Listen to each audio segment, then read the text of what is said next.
नमस्कार, जय जोहार। छत्तीसगढ़ न्यूज में आपका बहुत बहुत स्वागत है। चलिए देखते हैं आज की 15 फटाफट बड़ी खबरों को। किसान की आत्महत्या के बाद भूपेश ने भाजपा पर कसा तंज। नारायणपुर में किसान के आत्महत्या के मामले में पूर्व मुख्यमंत्री भूपेश बघेल ने भाजपा पर निशाना साधा है। उन्होंने सोशल मीडिया पर लिखा है कि फिर वही दौर लौट आया है, किसानों की चीख का शोर लौट आया है।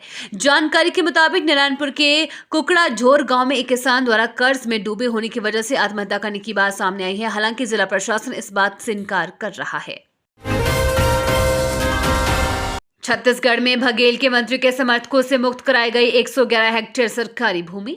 छत्तीसगढ़ में सत्ता परिवर्तन के साथ ही सरकारी जमीन को दबाकर बैठे लोगों के कब्जों से जमीन को मुक्त कराने की कार्यवाही शुरू हो गई है। जिला प्रशासन ने उत्तर छत्तीसगढ़ के प्रमुख पर्यटन स्थल मैनपाट से 111.4888 हेक्टेयर सरकारी जमीन को कब्जा मुक्त कराया है। आरोप है कि बीते 5 वर्षों से भूपेश सरकार में खाद्य एवं संस्कृति मंत्री रहे अमरजीत भगत का नाम आया।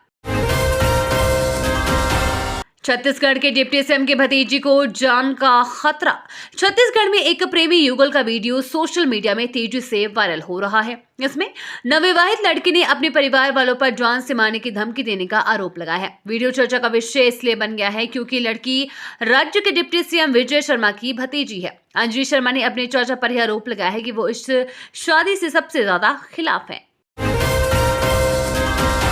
बर्फीली हवाओं से छत्तीसगढ़ में पड़ रही गलाने वाली ठंड। बादलों के हटते ही ठंड ने अब जोर पकड़ना शुरू कर दिया है। पहाड़ों से आ रही बर्फीली हवा से प्रदेश में ठंड पड़ने लगी है। दिन में उतरी हवा ने लोगों को ठंड का एहसास कराया। अंबिकापुर सहित पूरे सरगुजा संभाग में पिछले एक सप्ताह से कड़ाके की ठंड पड़ रही है। छत्तीसगढ़ के शराब कारोबारियों की मुश्किलें बढ़ी। सुप्रीम कोर्ट की रोक के बाद राहत की सांस ले रहे छत्तीसगढ़ शराब घोटाला के आरोपितों की मुसीबत पड़ सकती है। मनी लॉन्ड्रिंग की जांच जारी रखने और आरोपितों की गिरफ्तारी का रास्ता साफ करने के लिए ईडी जल्द ही छत्तीसगढ़ के नए मुख्यमंत्री विष्णुदेव साय को पुलिस में एफआईआर दर्ज कराने के लिए पत्र लिखने जा रही है। इसके पहले ईडी ने पूर्व मुख्यमंत्री भूपेश बघेल को भी एफआईआर दर्ज कराने के लिए पत्र लिखा था। पीएम मोदी ने छत्तीसगढ़ समेत 5 राज्यों में विकसित भारत संकल्प यात्रा का किया शुभारंभ। प्रधानमंत्री नरेंद्र मोदी ने छत्तीसगढ़ समेत 5 राज्यों में विकसित भारत संकल्प यात्रा का शुभारंभ किया। प्रधानमंत्री मोदी ने यात्रा में शामिल रथों को हरी झंडी दिखाकर रवाना किया। छत्तीसगढ़ में रायपुर के विवेकानंद सरोवर में मुख्यमंत्री विष्णुदेव साय ने वाहनों को हरी झंडी दिखाई। छत्तीसगढ़ के सभी जिलों में विकसित भारत संकल्प यात्रा का शुभारंभ हुआ। बीजापुर में मुठभेड़, जवानों ने नक्सली कैंप किया ध्वस्त। बीजापुर में पुलिस और नक्सलियों के बीच कोरमा के जंगल में मुठभेड़ हुई। इस मुठभेड़ में जवानों ने नक्सलियों के कैंप को ध्वस्त कर दिया है। वहीं मौके से विस्फोटक सहित बड़ी मात्रा में नक्सलियों के सामान बरामद हुए हैं। कोरमा के जंगल में पुलिस और नक्सलियों के बीच मुठभेड़ हो गई है। कुछ देर चली मुठभेड़ के बाद नक्सली भाग खड़े हुए। जवानों ने कोरमा के जंगल में बड़े नक्सलियों के अस्थायी कैंप को ध्वस्त कर दिया। विशेष ट्रेन से रामलला के दर्शन करने अयोध्या जाएंगे छत्तीसगढ़ से 5000 श्रद्धालु। अयोध्या में 22 जनवरी को राम मंदिर के लोकार्पण के बाद रामलला के दर्शन करने का सिलसिला शुरू होगा। छत्तीसगढ़ से 5000 लोग 5 फरवरी को रामलला के दर्शन करने के लिए स्पेशल ट्रेन से 4 फरवरी को रवाना होंगे। इन श्रद्धालुओं के साथ राष्ट्रीय स्वयंसेवक संघ, विश्व हिंदू परिषद, बजरंग दल, भाजपा के कार्यकर्ताओं के साथ ही कई सामाजिक संगठनों के पदाधिकारी भी अयोध्या जाएंगे। देश के सबसे लंबे समुद्री पुल के निर्माण में बीएसपी का लोहा 15,900 टन स्टील की हुई आपूर्ति।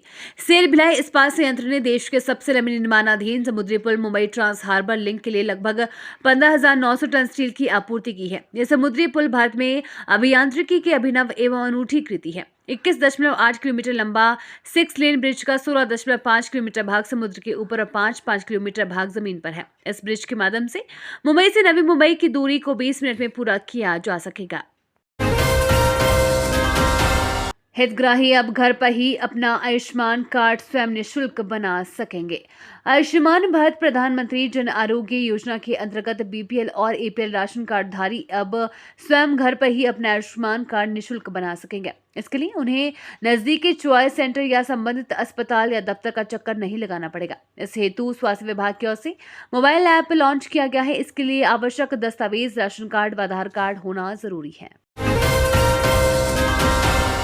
60 रुपए में खरीदी 1 किलो दाल। मोदी सरकार ने शुरू की सस्ती भारत दाल योजना। चावल दाल की कीमतें मध्यम वर्ग को परेशान कर दिया है। खासकर दलहन की कीमतों ने तो रसोई का बजट ही बिगाड़ दिया है। अरहर दाल तो आम आदमी की पहुंच से दूर हो रही है। केंद्र सरकार ने लोगों को राहत पहुंचाने के लिए सस्ती दाल उपलब्ध कराने की योजना शुरू की है।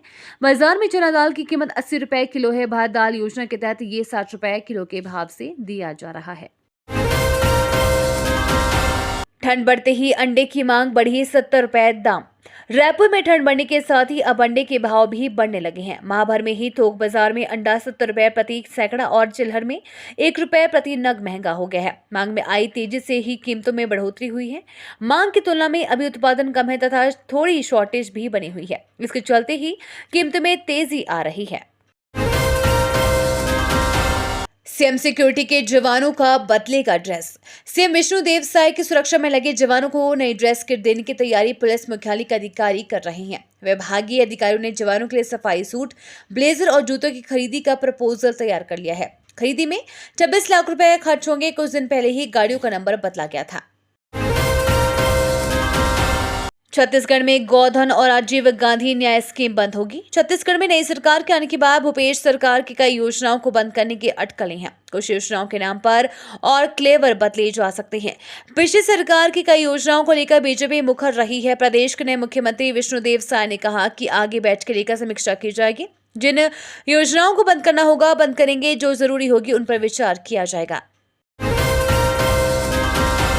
2024 में सीएसके से खेल सकते हैं रोहित शर्मा। एमआई से कप्तानी छोड़ने के बाद रोहित शर्मा को लेकर तरह तरह के कयास लगाए जा रहे हैं। पूर्व सीएसके खिलाड़ी एस बद्रीनाथ ने एक पोस्ट किया है जिसमें रोहित को सीएसके की जर्सी में दिखाया गया है। उन्होंने इसका कैप्शन दिया, अगर ऐसा हो तो। उधर सीएसके के इंस्टा अकाउंट से रोहित का एक वीडियो शेयर किया है। इस पर रोहित की पत्नी रितिका ने येलो दिल कमेंट किया है, जिसे देख यूजर्स रोहित को सीएसके से खेलने की अपील कर रहे हैं। ये तो थी आज की बड़ी खबरें। डेली खबरों से अपडेट रहने के लिए चैनल सब्सक्राइब करना बिल्कुल ना भूलें। धन्यवाद।